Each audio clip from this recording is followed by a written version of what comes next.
Check. Check. Yeah, hopefully we won't have interference. Yeah. It happens.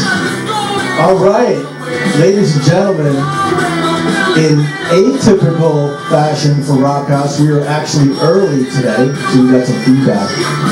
And we're excited to announce that we've been working on our production. We've been working on our production here at Rawk House, and it's gotten worse. No, I'm just joking. But our producer, Lee Kyle, is working his ass off to try to bring things to the next level. But as you can hear, I am picking up a little bit of feedback. It could be because we got 2 mics, we got a new system. Actually, we have 3 mics in the house today. Ladies and gentlemen, I would love to introduce, sitting here to my left on Rawk House TV today, we have a very special guest. I'm so happy to have him on the show. Mr. Mike DeLucia, who's coming from Wallingford, Connecticut. Some of you know who Mike is from, he's in the band Falling Further, which is out of Connecticut, out of Wallingford. And they've got a lot of stuff going on right now. That's kind of one of the reasons I wanted Mike to come up on the show. Right now we got Falling Further playing in the background. I'm loving this, man. It's really growing on me. I gotta say, I really enjoy your singer. I feel like he sings from the soul. And I love that he sings. A lot of the hardcore bands today are like do a lot of the screaming, and for me, I don't have a lot to latch on to, so I like that. Mike, welcome to the show, man. Let's try your mic and let's see if I can hear you. Go ahead. Hello, everybody. All right, ladies and gentlemen, Mike DeLucia. All right, let's cut to the chase here. I know that you're into guitars, and I also know that you're into the music scene. Now, one of the reasons, Leaf, bring the music down. One of the reasons that I had you on the show today is because you're heavily involved in the local scene. I'm from Connecticut. We broadcast out of Connecticut, and Connecticut is where I go to see a lot of shows. So Mike does a lot of promotions for shows. Mike, you're going to have to go outside and get up on the roof, bro. Right? I hope you don't mind. Oh, it's okay. So tell me about the promoting aspect of your life right now. What do you got going on? Well, over the past 4 years when I started Falling Further, I started really heavily promoting my band and promoting the scene. Basically now when we book a show, I'm just gathering up a couple bands to play with, and we're doing our thing because that's the way you have to do it if you want to play. Now, is that something you do more like out of necessity so that you can keep your shit going on, or do you enjoy promoting? Is it like a job? Like, how do you feel about that? Something you enjoy? I mean, I enjoy promoting, but I mean, I'm not going to lie to anybody. I'm booking my band primarily, you know what I mean, and then putting the show together because I feel it's easier for me to run the show than have somebody else do it because I know the way I want it done. And anybody who's ever played a show with me knows my shows are smooth, you know? Right, so I mean, it sounds like you're in control of the situation, and it's like if you can't have someone else do something right, do it yourself kind of mentality. Correct. You have a lot of confidence in your ability to pull it off, basically. I've been, you know, in this Connecticut scene, you know, behind doors, and now I'm actually in the doors for 15 years. So, you know, 10 years ago, nobody really knew I was booking shows. I was more just playing. My band was showing up to shows, and I wasn't booking at all. And the scene has changed so much since then, where most bands now are booking themselves and putting the shows together, rather than just dealing with one single person where they say, hey, you want to play with this band and this other band? It's really not like that no more. Okay, so do you feel like sort of nature took its course with regards to that and sort of it evolved into a more efficient system? What do you think was the impetus behind the shift from back in the day when it was like one promoter versus now bands sort of taking the reins and booking their own shows? Do it yourself. That's Is it you save money or just aggravation? It's just aggravation. It's do it yourself. And I gotta say, as a promoter, I mean, I could understand, like, you know, let's take a venue, for instance. We'll just say AAA bar. Okay. The person who's doing the promoting there really has to deal with a lot of BS, you know. So at this point, they're providing you the venue, and it's just easier for them to say, hey, Falling Further, you could play here and just grab a couple bands. And I don't mind that. I actually prefer it. So do you feel like it's a fair request of a venue to be like, look, you can have the show, you can have whatever slot you want, you get first choice of what time you want to play, but in order to make this happen, you got to get a couple other bands that are going to work well with the evening and go on before you, right? Yeah, I think it's, I mean, some people may say they don't like that. I feel that for my situation, I wouldn't want it any other way.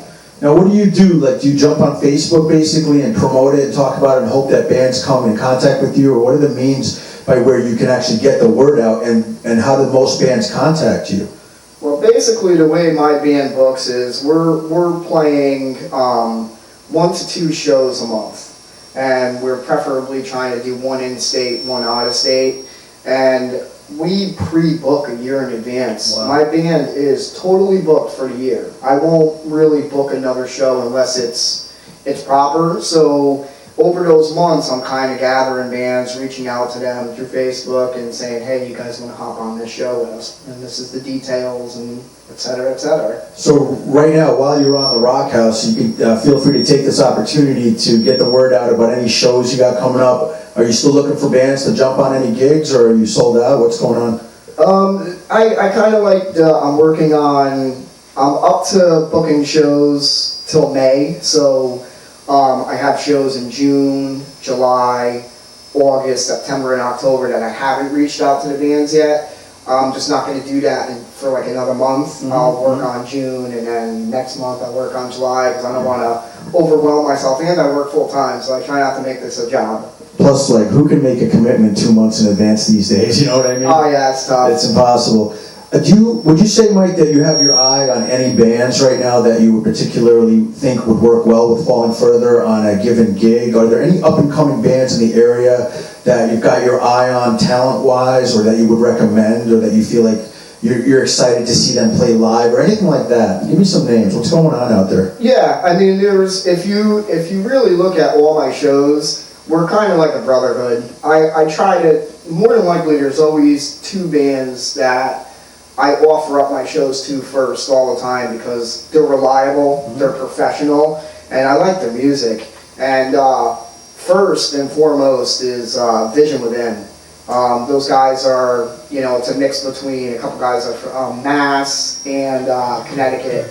And I'll ask those guys to come on every single show because they are super professional. So, pun intended, they fit the bill. Now, how much would you say with those different categories, professionalism, reliability, and liking the music? What's the percentage there? Is it, let's say you really loved the band and you thought the music was great, but there were a bunch of assholes to work with. Are you going to bring them on because they got a draw, potentially? Or are you going to be like, fuck that, I'm not working with these pricks? No, I won't work with people. Yeah. I mean, like I said, I just, and I'm that guy, and everybody knows me. I'm pretty straight to the point. I'll take a show that I just booked. 2 bands dropped on me last minute. One of them told me they forgot about it. I'll never book them again. Right. And they're good. Lesson And learned. they draw. But it's not worth it to me. Like, if you can't write your name on a calendar and keep a date that you called me and asked me to play, fuck you, I won't book you. Yeah, no, I totally get that, man. I think I'd be the same way. That's one of the things I like about you, though. You seem like you're a good guy. You're relatable. You're not. I've actually jammed with Mike, ladies and gentlemen, right? At least I tried to. We had a good time. But don't be surprised if one day you see the 2 of us working together. I'm going to be taking lessons and try to get my shit together. But I really enjoyed that opportunity, and I enjoyed playing with Mike. We've talked about doing stuff together. But it's not often that you meet a musician who is just like a gentleman, basically. Like, he's respectful. He makes everything available to you, so you pretty much just show up. He's got all the shit you need. And he's, like I said, he's respectful, and I really can't say a bad thing about him. He's dedicated, he's hardworking, and that's one of the reasons why I brought him onto the show. I do apologize about the frequency squealing. By the way, we have a pet bird, mascot named Rocky, and so don't be scared. You're not scared of birds or anything. No, I didn't even realize it. I just looked over, I'm like, Yeah. He might land on your shoulder at one point, so I'm just trying to prep you for that. that's all right. Another thing that Mike and I have in common is he's a guitar buff. But there's one difference. Like, he has some really sick guitars, like high value, very respected names in guitar manufacturing, and he gets like a new one like once a month. I mean, what's your deal, dude? Talk to me about your guitar fetish. Well, to be honest with you, I only own 2 guitars. Okay. And they're 2 Strandbergs. I have a gear addiction bad. Totally can And, relate to that, man. you know, everybody seems to think I'm this guy who has all this money, and I don't. You basically took out a second mortgage. No, I basically, you know, there's a lot of people who get sick of playing their guitars or their equipment in general, and if I think I can make a profit off it, I'll buy it and I'll sell it. I mean, it's Oh, so that's what you do? You sell these guitars? I'm buying and selling. I mean, yeah, so when you buy a guitar, do you buy it because of the price point and the quality so that you can sell it in the future for more? Or because you'll take a loss? I mean, are you taking like a loss on any of these guitars? No, I'll never take a loss. And that's because I know guitars and I know equipment. I won't buy junk. And you're targeting high wealth clients. Yeah. Clients that have enough money that they're not going to let a few $100 sway their decision if they want a guitar that's... Yeah. Why couldn't they just go to the manufacturer? Why couldn't they get that guitar somewhere else? Because it's gas, man. I gotta have it right now. That's how it goes. So you're playing off their addiction? Oh yeah, because I have it myself. Yeah, no, so do I, man. And they're there voluntarily. It's not like you're seducing them, really. Yeah. So. I literally have connections to gear all over the world. So you're saying you get it at a better price than most people can? Yeah. Can you hook me up, bro? I can try. I mean, I no, I'm kidding. certain endorsements too, and I get these endorsements not because I'm a good player, because I'm really not.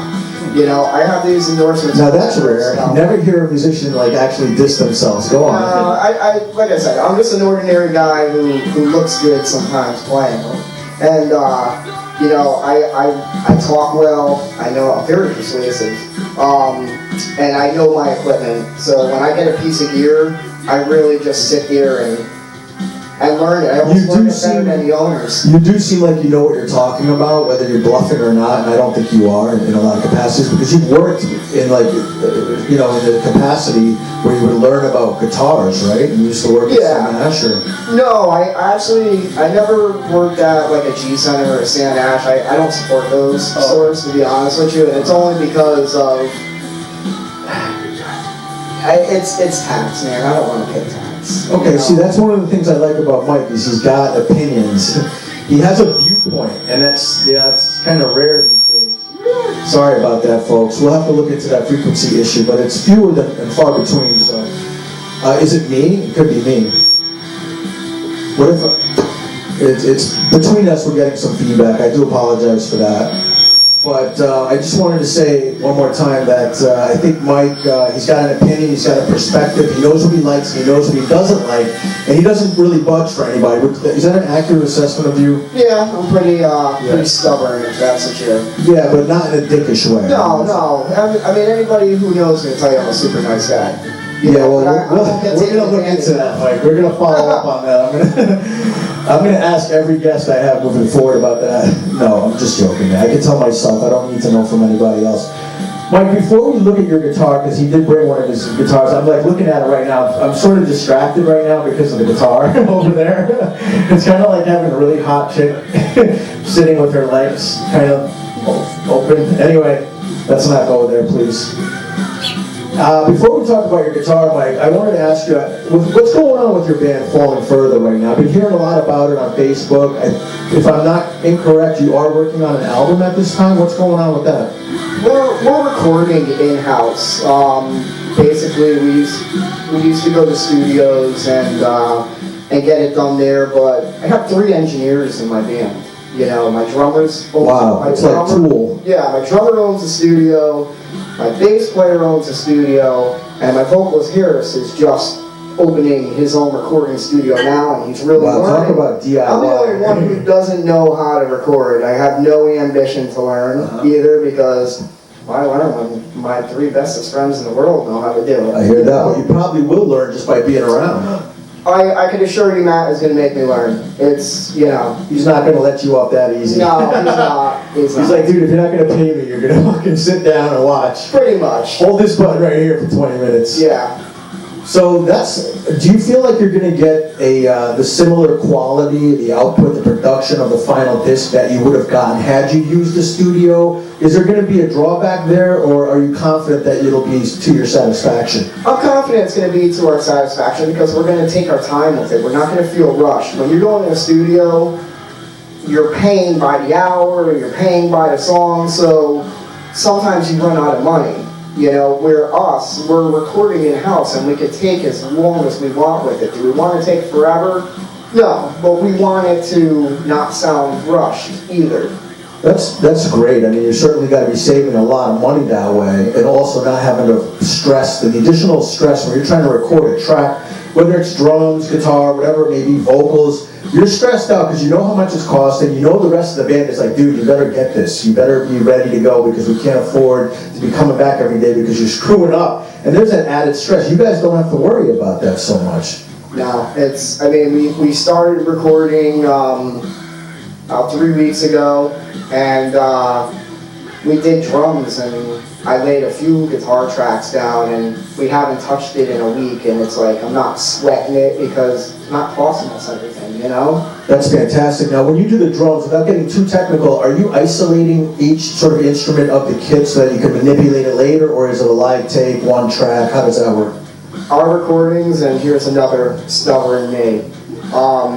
We did the drums at Alex's studio in Manchester. He's our drummer. His kit is set up. He's got a state-of-the-art studio. Now, guitar tracks are going to Matt's studio in Meriden. And,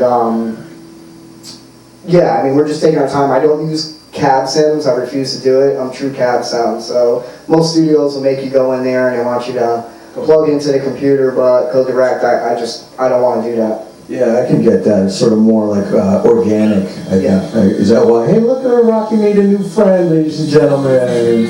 You cool with that? Oh, I'm fine. All right. Yo, did you think that at any point in today you would have a bird on your shoulder? You never know what your day is going to be like. It's like running around me. When you're hanging out with me.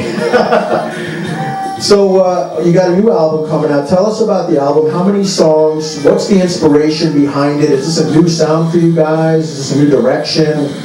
Talk to me about the new album. It's actually not an album. We're just recording 2 songs. It was ones we kind of started putting out an album and we never finished it. So as far as like, I don't want to say an album because at the end of the day it's 4 of our decisions. We never really put out an album, we just put out some recordings. So I don't know at the end of the day if we're going to take the 11 songs and make an album and actually like do what we should be doing and trying to sell it and all that, but why wouldn't you do that? To be completely honest with you, for me, playing music is fun. I have no ambition to up and leave and go to California on tour or anything. This is strictly fun for me, and I think I speak for everybody in my band, and we take it serious, but we don't take it serious enough where we have to make it big. I mean, I'm 36. That sounds pretty cool in the sense that, the typical situation for a band, like I said before, it's like a high-stress recording pressure to get out one album, write another album, keep it going, not have too much of a lapse between them, so you're going to lose your fans, you're going to lose interest. I think it's a very unique and rare experience where you're in a chilled situation where there's really no pressure to produce anything. That's got to really, I think, open the creativity. Like, has that affected the writing at all, would you say? No, because we're really laid back at this point. It's not like, we don't sit there and say, we have to write an album, we have to write a song today. We got rid of that about 4 months ago. We got rid of all the, how should I say it, negativity in our band, and, yeah, I mean, now it's just a laid-back thing. When we write. That's fantastic. Being in a band is like being in a relationship, and any musician will tell you that. It's like almost no different than being married and having to live with somebody every day. The opinions, even more so, because a lot of musicians are like egomaniacs.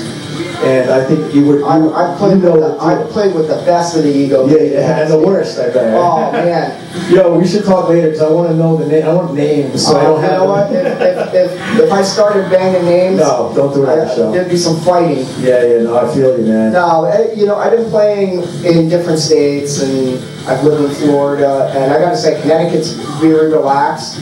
Other states that I played in, boy, there's even worse. Oh, they are terrible. I've never heard the Connecticut music scene defined as relaxed, so that's a first. It's relaxed compared to others, yeah, right. that I've been in my own experience. Right.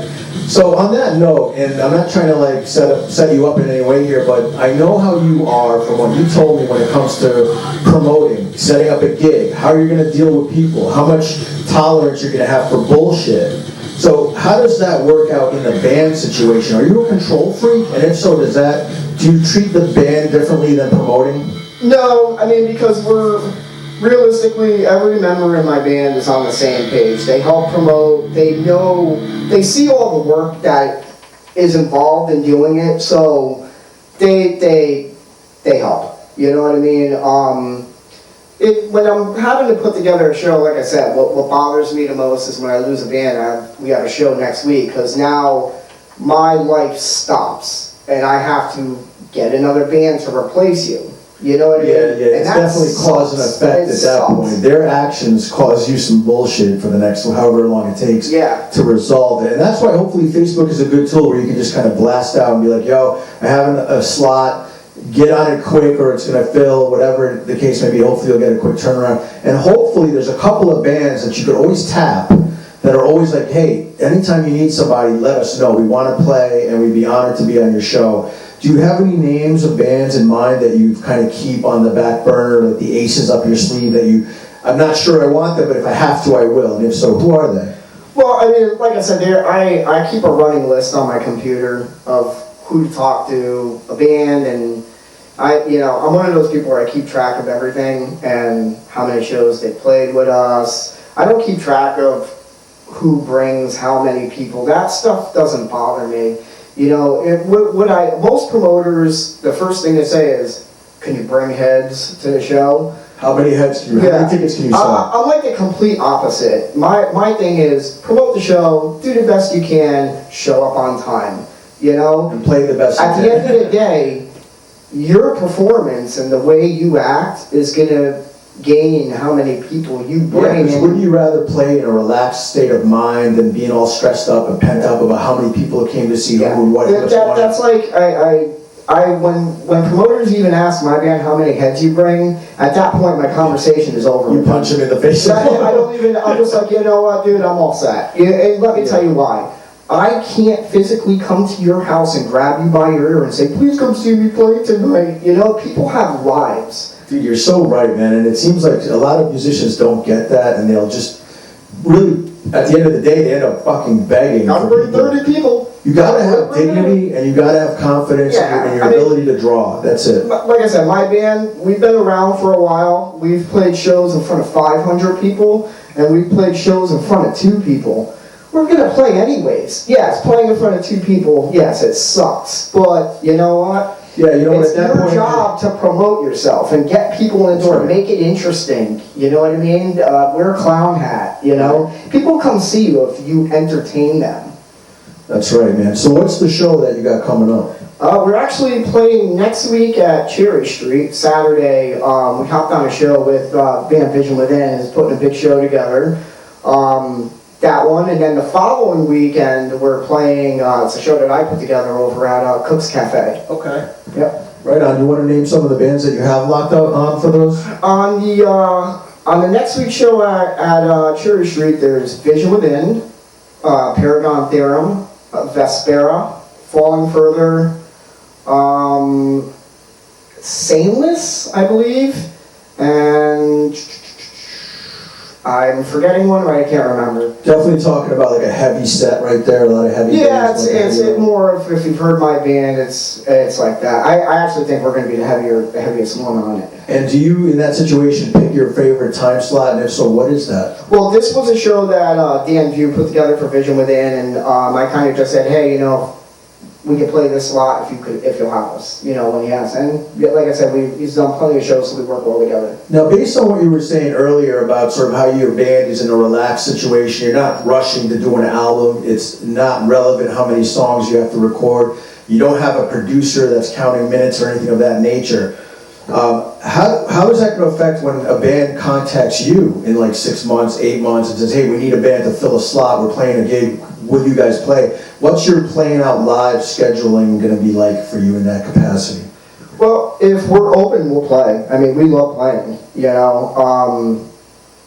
I mean, Why wouldn't you be open? Like if you guys have like other obligations kind of thing? usually like what happened here is we're playing next week, and then we're playing the weekend after. That was my fault. I screwed up. We don't normally do that because now we're promoting 2 shows back to back, and people can't always come out to you. So one of the other shows is going to suffer. It Right. is. It's a learning experience. On my band's part, Right. like our fans, one of them, they don't want to see us every weekend, so they're either going to come to this one or they're going to come to that one. Right, absolutely, because let's be honest, it costs money to go to a show and buy drinks and pay for the overhead or And whatever. most people my band's age are like married with children, so it's they get one night out. Yeah, it's tough to find a sitter. You know? Yeah, it's sad, but it does come down to things like that. What's your take right now on that subject, on that note? How would you describe the scene right now in Connecticut? Like, are you feeling good about it? Do you feel like it could be better? Has it been better? Will it be better? What's for the future? That's funny you asked. I'm one of those guys that I don't see there's anything wrong with the scene. Do I see that there's a few people that cause a lot of shit in it and make it that way? Yes, but I just choose not to associate with them. The scene is the band. You know what I mean? You're the voice. You're how you want it to be. If you want the scene to be good, you'll make it good. If you want it to be shitty, you'll make it shitty. Okay, right on, man. Are people going to see shows these days? Are they hungry for something new? Do you feel like music hasn't changed enough in the last decade? Like, we haven't had a Nirvana. We haven't really had a Guns N' Roses. We really haven't had, that I can think of, really anything to be excited about. I mean, it's definitely the same ring of people that are really supporting the scene. And for me, on my experiences, it seems like more the musicians, like others that play in other bands, are really supporting the scene more than your average guy who's not playing in a band. And like I said, if they don't know about it, they can't come. So you really have to, for me, we heavily promote on Facebook, and we just started doing Instagram a little bit. So, you'll get people there, and then people will come if you promote it. One of the things I was thinking for your band in particular, even though you have no rush to kind of get anything done per se, if you can generate like interest, and if people start liking what you're doing, they're going to want more. And I'm hoping that would be sort of a little bit of incentive for you guys to say, hey, you know what, let's give them more. Let's do an album, you know what I mean? So how many songs do you guys have like total? I mean, written and what we're playing live is like 13 songs, is that we kind of, we'll do like 8 of those. That's like a 45-minute set. So we kind of jump back and forth. Like one show we'll do this 8, and I mean, of course, we're playing like our favorite 4 or 5, and then we'll swap back and forth. But realistically, musically, we have a lot of material. It's just everywhere. You know what I mean? We only rehearse once a week. After losing a drummer, we were kind of crippled for a couple months. We were pretty, we wanted to find the right person, so we weren't writing or anything. And I was writing a solo album and stuff that I will be finishing at some point. Tell us a little bit about your solo album. It's much different than Falling Further. Yeah, it's weird. Yeah. Is it like sort of a concept album, like spacey, like psychedelic, or? Yeah, I mean it's very it's instrumental, and it's a lot of weird riffing, spacey sounds. It's like Pink Floyd meets Tool, kind of. Yeah, a lot of drugs involved in it. I'm a sober guy. No, I know you are. That's why I made that joke. Loser, huh? No, dude, that's fantastic because we need people like you that are role models. Like I said, I smoke more pot probably than anybody. Well, I don't know about that. He motions to my producer. No, you know, Just kidding, Leaf. I've had my fair share of that kind of stuff. Yeah, I've been there, done that. Yeah, I work better with a clear head. Yeah, that's interesting, because I'm wondering how many songs would have not ever been written because of drugs, but at the same time, I have read in multiple sources that you're more productive in writing and creating music when you're not high, ironically. I did read that from multiple sources, and I do believe that. You certainly have more control over your faculties, and I think you have equal access to the creative source wherever inspiration comes from. That's my opinion. Yeah. Tell us a little bit about you as a person. Like, what is your non-music life like? What kind of stuff are you into on the outside of music? Work and family. I'm a neat freak. I clean my house all the time. Wow, you don't hear that every day. Yeah. Do you listen to music while you're cleaning? I do, Pandora. That's awesome. Like a headset or... No, I don't work well with those headsets, you know what I mean? I find like doing anything with music makes it so much better. Like this is the first winter I've been shoveling snow with my music on. So I'm like listening to Metallica and like heavy shit while I'm shoveling snow, and it really helps the time go by. I highly recommend it. I think we're at a point in the show right now where I would love Mike to go grab his guitar and just like, I want to know about it. I don't want to just hear it. Sure. I'd love you to tell me what makes it such a nice guitar.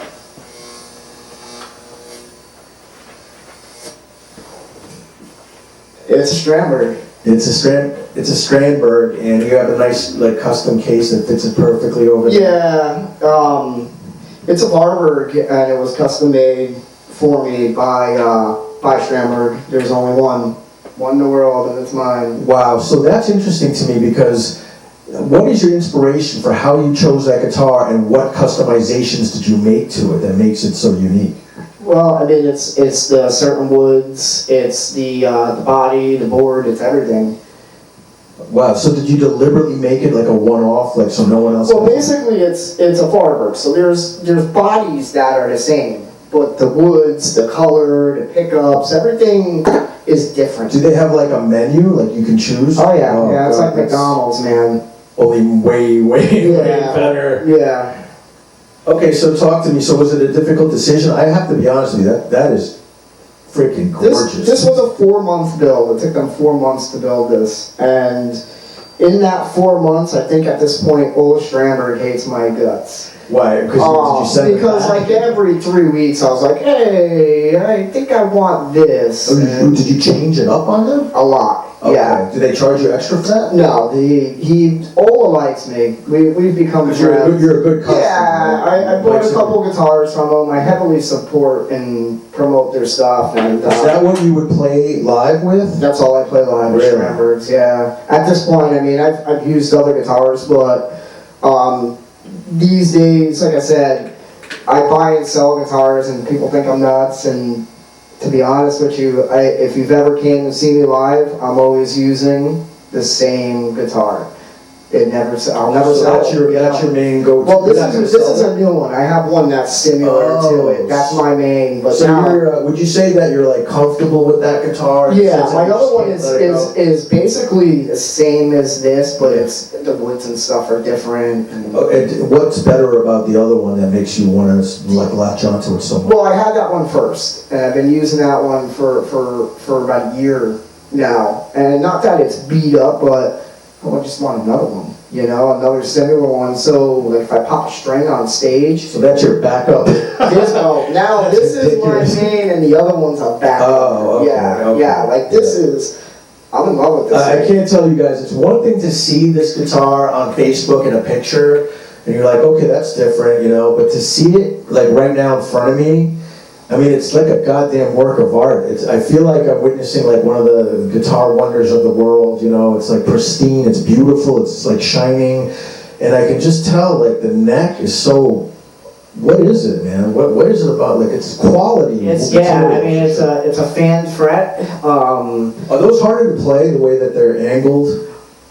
I prefer them because I have small hands, and when I play, I tend to play crooked. So it's adapted to What a great coincidence, right? Yes. And that's the good thing about this company. That was one of the things I wanted in the build. Mm-hmm. You know, they call it a made to measure because it's made to measure of you. Total customization. Total customization. To suit you. It's like the Yeah. Jeep Cunedo of guitars. Correct. What about those pickups? Those look like a really meaty... Yeah, those are, they're beer knuckle pickups. That's the company. And these are the Juggernauts, which if anybody's heard of Periphery, which I'm going to see them tonight, this is one of the guitar player's signature pickups. Okay, did you choose those? Was it like a menu of pickups too? I actually didn't, they had these pickups for Stramberg, but if I wanted them to install them and get them, it was another month waiting list. So I have access to pickups and any kind of thing I want without a waiting list. Yeah. So Get you what you need, what you want pickups. Put in whatever you feel like putting it in, because as soon as I get it, I'm ripping them out. Seriously? Yeah. And you're going to rip those out? No, I already ripped those out and had these installed. So you just get the cheapest pickups? I just got the cheapest ones, save money that way, and then I put the ones in that I want. And can you tell the difference? Oh yeah. Yeah. This guitar was active, now it's passive. So that means you don't have to change the batteries ever? No battery. Is that why you do that? My other one that I use live all the time is active.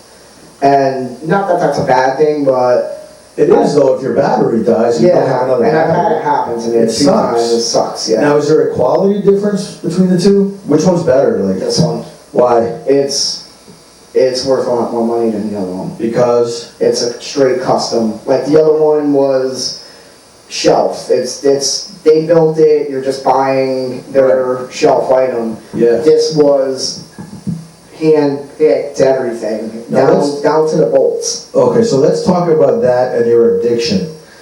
Are you ever going to be able to go backwards and buy a guitar without it being a whole custom job again? I mean, I don't know how you... I gotta tell you, I like LTDs, and those are cheap. I mean, LTDs are my guitar at choice. Really? I love Okay, I just did a trade recently where I literally gave the person with the LTD like 5 guitars that I bought, kind of cheap, you know, not great guitars, and I got a Horizon 2. Mm-hmm. Is that what you're talking about? I like the LTDs, like the EC series or the Andy James series guitars. Do you not like the Horizon 2, or? I've never played a Horizon. Okay. That's an ESP, yes. right? Oh, yeah. right. Yeah, which they are essentially the same. ESPs are better. Oh. But I'm just using LTD as an example. That's one of my favorite guitars because it's a lower grade guitar. Are you familiar with the F50 model? No.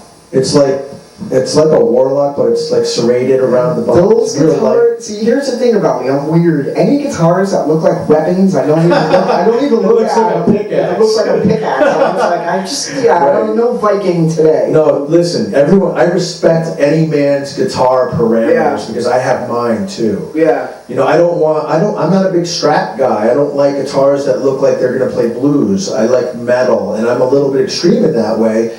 But I have to say, in the beginning, I was not a fan of the headless guitar. If you notice the top of this guitar, there's no head with the tuners. It's so odd to me. It's almost like, let's show the back of the guitar. It's really good. That's a bolt-on too.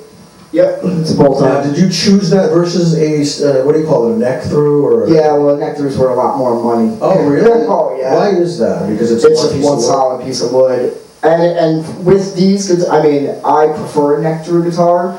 But for these, I've had both, like a solid, and these I like the bolt-ons better. Do you feel that that's going to negatively affect your resale value? No, I'll never sell this. Oh, you'll never sell it. No, you heard it here on Rawk House, ladies and gentlemen. Mike DeLucia's never selling this guitar, even if you offer him how much? 10,000? Yeah, it's not. It's just not for sale. I even have like a piece of paper that says it was made for me. If you go on Stramberg's site, I believe it even shows a picture of it with my name on it. There's no question about that you chose some of the, it's like almost like decorating a bathroom, you know, you pick the tiles, that you pick the different tiles and the lights and the handles on the doors, and you did a phenomenal job. If that's a full customization job, you got the matte black wood. What kind of wood is that on the top there?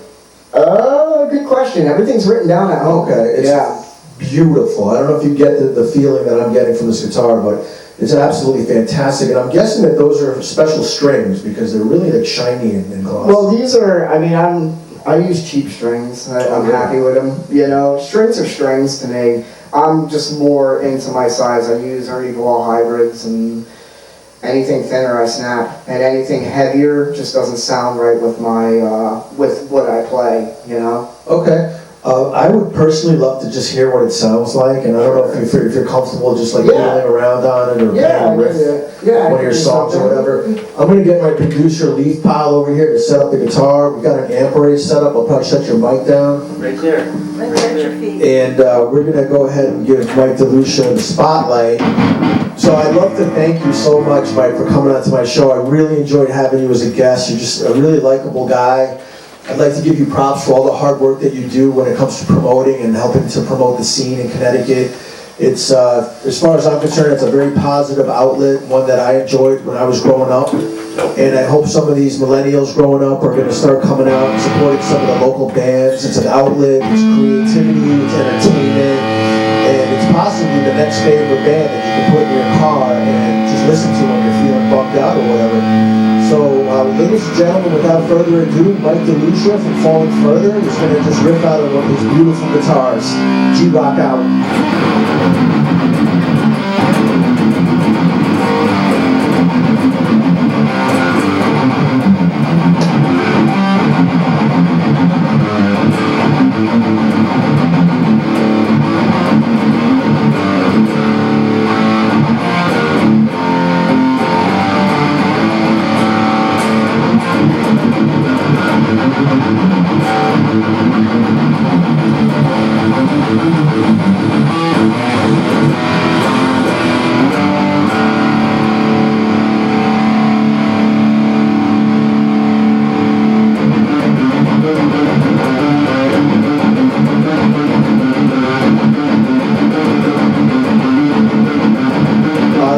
Dude, that's dope.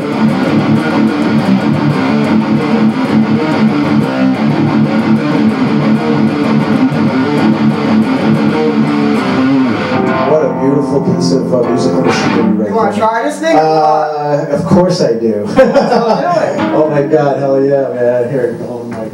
All right. Thank you. I use some really small weird picks. I'm gonna Is look that cool? stupid though That's after. all right, dude. Oh my god, it's so light. You got drums?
How pissed would you be if I broke this? Oh, I can't. I'd be so mad.